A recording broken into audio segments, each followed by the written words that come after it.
అందరికి నమస్కారం. Welcome to our channel. వివిధ ఎడ్యుకేషన్ అప్డేట్స్ అనేది ఈ వీడియోలో చూద్దాం. ఏపీ మరియు తెలంగాణకు సంబంధించి ఏపీకి సంబంధించి చూస్తే ఎన్నికల కమిషన్ చేతిలో డిఎస్సి భవితవ్యం అని ఇచ్చినాడు. ఈసీ అనుమతి కోరనున్న రాష్ట్ర ప్రభుత్వం. కేంద్ర ఎన్నికల సంఘం అనుమతి లభించిన తర్వాతే డిఎస్సి పరీక్షలు నిర్వహిస్తామని రాష్ట్ర ఎన్నికల ప్రధాన అధికారి తెలియజేస్తున్నారు. అంతవరకు టెట్ పరీక్ష ఫలితాలను కూడా ప్రకటించవద్దని ఆదేశించినట్లు తెలియజేయడం జరిగింది. బుధవారం సచివాలయంలో విలేకరుల సమావేశంలో మాట్లాడుతూ డిఎస్సిలో 6,100 పోస్టులకు 4.72 లక్షల మంది పోటీ పడుతున్నట్లు తెలిపారు. డిఎస్సి నిర్వహించాలని కొందరు, వాయిదా వేయాలని కొందరు మెయిల్స్, ఫోన్ కాల్స్ ద్వారా విజ్ఞప్తులు అనేది రావడం అనేది జరిగింది. డిఎస్సి నిర్వహించడానికి అనుమతి కోరుతూ ఈసీకి రాష్ట్ర ప్రభుత్వం త్వరలో లేఖ రాయనుంది. ఇందుకోసం సిఎస్ ఆధ్వర్యంలో ఒక స్క్రీనింగ్ కమిటీ కూడా ఏర్పాటు చేస్తామనే విషయాన్ని చెప్పడం జరిగింది.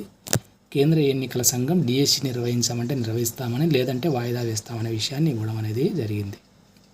అదేవిధంగా ఇంకో న్యూస్ ఇచ్చిన డిఎస్సికి సంబంధించి డిఎస్సి ప్రక్రియ నిలిపివేయలేం, ఎలాంటి మధ్యంతర ఉత్తర్వులు సాధ్యం కాదు అని హైకోర్టు ధర్మాసనం తెలియజేస్తుంది. ఉపాధ్యాయుల నియామకం ప్రభుత్వ విధాన నిర్ణయం, అందులో జోక్యం చేసుకోలేం తేల్చి చెప్పిన సీజే ధర్మాసనం పూర్తి వివరాలతో కౌంటర్ వేయాలని రాష్ట్ర ప్రభుత్వానికి ఆదేశం ఇవ్వడం జరిగింది అని ఇచ్చినాడు.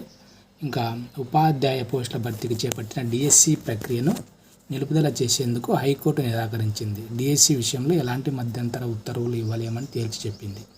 ఉపాధ్యాయుల నియామకం పూర్తిగా ప్రభుత్వ విధాన నిర్ణయమని స్పష్టం చేయడం జరిగింది. ప్రభుత్వ విధానపరమైన నిర్ణయాల్లో తాము ఇప్పటివరకు జోక్యం చేసుకోలేమంది. హడావుడిగా పిటిషన్ దాఖలు చేసి మధ్యంతర ఉత్తర్వులు ఇవ్వాలంటే ఎలా అంటూ పిటిషనర్ను ప్రశ్నించడం జరిగింది. ఫిబ్రవరిలో జారీ చేసిన జీవోలను ఇప్పుడు సవాలు చేశారని గుర్తు చేసింది. మధ్యంతర ఉత్తర్వులు కావాలంటే ముందే కోర్టుకు వచ్చి ఉండాల్సిందని తెలిపింది. ఉపాధ్యాయ పోస్టుల భర్తీ, వారి అర్హతలు తదితర విషయాలపై పూర్తి వివరాలతో కౌంటర్ దాఖలు చేయాలని రాష్ట్ర ప్రభుత్వాన్ని ఆదేశించడం అనేది జరిగింది. కాబట్టి ఆపలేమనే విషయాన్ని మనకి ఇక్కడ ఇవ్వడం అనేది జరిగింది. అదేవిధంగా ఈనాడులో వచ్చిన మరొక అప్డేటు, డిఎస్సి పరీక్ష కేంద్రాల ఎంపిక ఎప్పుడు అని ఇచ్చినాడు. ఐచ్ఛికాల నమోదుకు అవకాశం కల్పించని విద్యాశాఖ అని ఇచ్చినాడు.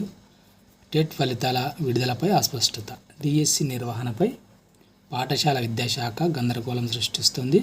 ఉపాధ్యాయ అర్హత కీ విడుదల చేసినా ఇంకా ఫలితాలు ఇవ్వలేదు. టెట్లో అర్హత సాధిస్తేనే డిఎస్సి రాసేందుకు అర్హులు. టెట్ను ఆన్లైన్లో నిర్వహించినందున నార్మలైజేషన్ విధానంలో మార్కులు కేటాయించాలి. ఒకరోజు ప్రశ్నాపత్రం కఠినంగా మరోసారి తేలిగా రావడం లాంటి వాటిని పరిగణలోకి తీసుకొని నార్మలైజేషన్ చేస్తారు. షెడ్యూల్ ప్రకారం మార్చి 14నే ఫలితాలను విడుదల చేయాలి. చేయకపోవడంతో అభ్యర్థులు అయోమయానికి గురవుతున్నారు. మరోపక్క డిఎస్సి దరఖాస్తులను స్వీకరించిన విద్యాశాఖ దీనికి పరీక్షా కేంద్రాల ఎంపికకు ఇంకా ఐచ్ఛికాలు అనేది ఇవ్వలేదు. మరి డిఎస్సి పరీక్ష ఉంటుందా లేదా అనేది చూడాల్సి ఉంటుంది. ఎన్నికల షెడ్యూల్ వచ్చినందున డిఎస్సి పరీక్ష ఉంటుందా లేదా అనే దానిపై సందిగ్ధత నెలకొంది. మార్చి 30 నుంచి ఏప్రిల్ 30 వరకు డిఎస్సి పరీక్షల షెడ్యూల్ను విద్యాశాఖ ప్రకటించింది. చదువుకోవడానికి సమయం సరిపోదని వాయిదా వేయాలని మొదటి నుంచి అభ్యర్థులైన వాళ్ళు కోరుతున్నారని ఇవ్వడం జరిగింది. కాబట్టి ఇంతవరకు చెప్పుకున్నట్టుగా మనకి ఎలక్షన్ కమిషన్ పర్మిషన్ ఇస్తేనే డిఎస్సి జరుగుతుంది, లేకుంటే జరగదు. జరిగేటట్లు ఉంటే టెట్ రిజల్ట్ ఇవ్వండి, లేకుంటే లేదనే విషయాన్ని మనం ఇక్కడ అర్థం చేసుకోవచ్చు. జూన్ 23న నీట్ పీజీ అని ఇచ్చాడు. జూలై 15న ఫలితాలు నేషనల్ మెడికల్ కమిషన్ వెల్లడి అని ఇచ్చాడు. వైద్య విద్య పోస్ట్ గ్రాడ్యుయేట్ కోర్సుల్లో ప్రవేశాలకు సంబంధించిన national eligibility entrance test PG 2024ను ఈ ఏడాది జూన్ 23న నిర్వహించనున్నారు. ఈ మేరకు సవరించిన పరీక్షల షెడ్యూల్ను నేషనల్ మెడికల్ కమిషన్ బుధవారం విడుదల చేయడం జరిగింది. వచ్చే నెల 7న నీట్ పీజీ నిర్వహించాలని తొలుత నిర్ణయించారు. కాగా జూన్ 23వ తేదీన పరీక్ష నిర్వహించి జూలై 15న ఫలితాలు ప్రకటించనున్నట్టు సవరించిన షెడ్యూల్లో వెల్లడించడం జరిగింది. పరీక్షలో అర్హత సాధించిన అభ్యర్థులకు ఆగస్టు 5 నుంచి అక్టోబర్ 15 మధ్య ప్రవేశాల కోసం కౌన్సిలింగ్ అనేది నిర్వహిస్తారు. సెప్టెంబర్ 16వ తేదీ నుంచి అకాడమిక్ కార్యకలాపాలు కూడా ప్రారంభమవుతాయనే విషయాన్ని ఇచ్చాడు. కళాశాలలో చేరికలకు అక్టోబర్ 21 చివరి గడువు పేర్కొన్నారు. నీట్ పీజీ 2024 అర్హత పరీక్ష రాయడానికి ఆగస్టు 15లోగా ఇంటర్న్షిప్ పూర్తి చేయాలనే విషయాన్ని ఇవ్వడం అనేది జరిగింది. అదేవిధంగా ఈఏపీ సెట్ పరీక్ష తేదీ మార్పు అని ఇచ్చినాడు. రాష్ట్రంలోని ఇంజనీరింగ్, ఫార్మసీ, అగ్రికల్చర్ కోర్సుల్లో ప్రవేశాలకు నిర్వహించే ఈఏపీ సెట్ 2024 షెడ్యూల్లో మార్పులు చేస్తూ ఉన్నత విద్యామండలి బుధవారం ఒక ప్రకటన విడుదల చేయడం అనేది జరిగింది. గతంలో మే 13 నుంచి 19 వరకు ప్రవేశ పరీక్షల తేదీలను ప్రకటించింది. అయితే మే 13న సార్వత్రిక ఎన్నికల పోలింగ్ జరగనుండడంతో ఈఏపీ సెట్ను రీషెడ్యూల్ చేసింది. మే 16, 17 తేదీల్లో అగ్రికల్చర్, ఫార్మసీ 18 నుంచి 22 వరకు ఇంజనీరింగ్ స్ట్రీమ్కు ప్రవేశ పరీక్ష అనేది కండక్ట్ చేయడం అనేది జరుగుతుంది.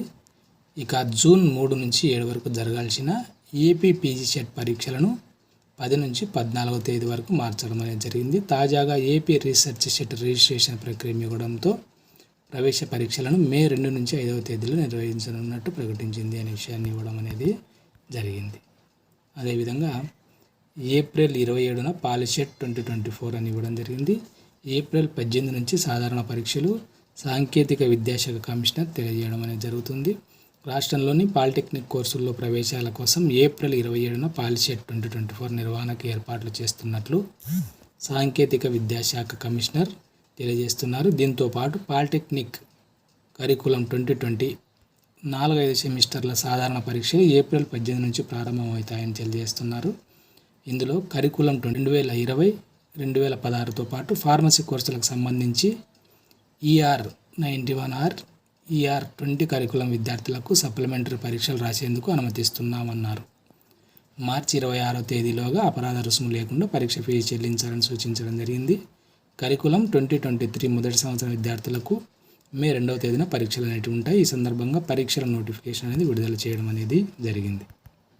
తెలంగాణకు సంబంధించి పాలిసెట్ రాష్ట్రంలోని పాలిటెక్నిక్ కళాశాలల్లో ప్రవేశాలకు నిర్వహించే polytechnic common entrance test POLYCET 2024 మే 24కు వాయిదా పడింది. మే 17న నిర్వహించాల్సి ఉండగా ఎన్నికల నేపథ్యంలో వాయిదా వేస్తున్నట్లు సాంకేతిక విద్యాశాఖ పేర్కొంటుంది. ఆలస్య రుసుముతో ఏప్రిల్ 26 వరకు దరఖాస్తు చేసుకోవడానికి అవకాశం అనేది ఇవ్వడం అనేది జరిగింది. ఇంకా ఎవరైనా అప్లై చేసుకునే వాళ్ళు ఉంటే అప్లై చేసుకునే ప్రయత్నం చేయండి. అదేవిధంగా వైద్య ఆరోగ్య శాఖలో 5,348 పోస్టుల భర్తీ అని ఇచ్చినాడు.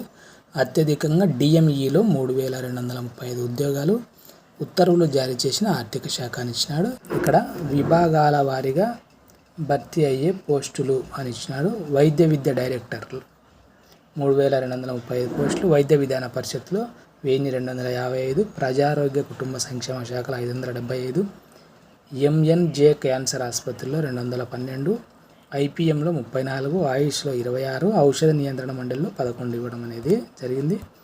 ఇంకా వివరాలు చూస్తే రాష్ట్ర వైద్య ఆరోగ్య శాఖలో 5,348 పోస్టుల భర్తీకి రాష్ట్ర ప్రభుత్వం ఉత్తర్వులు జారీ చేసింది. ప్రజారోగ్య కుటుంబ సంక్షేమ శాఖ, వైద్య విద్య డైరెక్టరేట్, తెలంగాణ వైద్య విధాన పరిషత్, ఐఐపిఎం, ఆయుష్, ఔషధ నియంత్రణ మండలి, ఎంఎన్జే క్యాన్సర్ ఆసుపత్రుల్లో పోస్టులు భర్తీ చేయనున్నారు. ఇక్కడ పోస్టులు ఏమైనా చూస్తే అసిస్టెంట్ ప్రొఫెసర్లు, సివిల్ అసిస్టెంట్ సర్జన్లు, స్టాఫ్ నర్సులు, ఏఎన్ఎంలు, ల్యాబ్ టెక్నీషియన్లు, బయోమెడికల్, ఆడియో విజువల్ టెక్నీషియన్లు, ఫార్మసిస్టులు సహా వివిధ పోస్టులను భర్తీ చేయనున్నట్టు ఉత్తర్వుల్లో పేర్కొన్నారు. ఈ పోస్టుల భర్తీకి అనుమతిస్తూ రాష్ట్ర ఆర్థిక శాఖ ప్రత్యేక ప్రధాన కార్యదర్శి ఉత్తర్వులు జారీ చేయడం జరిగింది. అత్యధికంగా వైద్య విద్య డైరెక్టరేట్లో 3,235 పోస్టులను భర్తీ చేస్తారు. కొత్త వైద్య కళాశాలల ఏర్పాటుతో పాటు బోధనాసుపత్రుల్లో ఖాళీగా ఉన్న పోస్టుల భర్తీకి చర్యలు తీసుకుంటారు. భర్తీ చేసే పోస్టుల్లో 1,988 మంది స్టాఫ్ నర్సులు, 1,014 మంది సివిల్ అసిస్టెంట్ సర్జన్లు, 764 ల్యాబ్ టెక్నీషియన్లు, 596 మంది అసిస్టెంట్ ప్రొఫెసర్లు తదితర పోస్టులు అనేటివి ఉన్నాయి. రాష్ట్ర వైద్య ఆరోగ్య సేవలు రిక్రూట్మెంట్ బోర్డు ద్వారా ఈ నియామక ప్రక్రియ అనేది చేపడుతున్నామనే విషయాన్ని ఇవ్వడం అనేది జరిగింది. అదేవిధంగా గురుకుల ప్రవేశ పరీక్ష ఫలితాలను ఇచ్చాడు.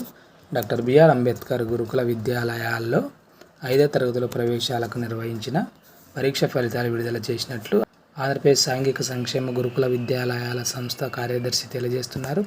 పరీక్షకు 49,993 మంది విద్యార్థులు దరఖాస్తు చేసుకోగా 928 మంది హాజరైనట్లు తెలియజేశారు.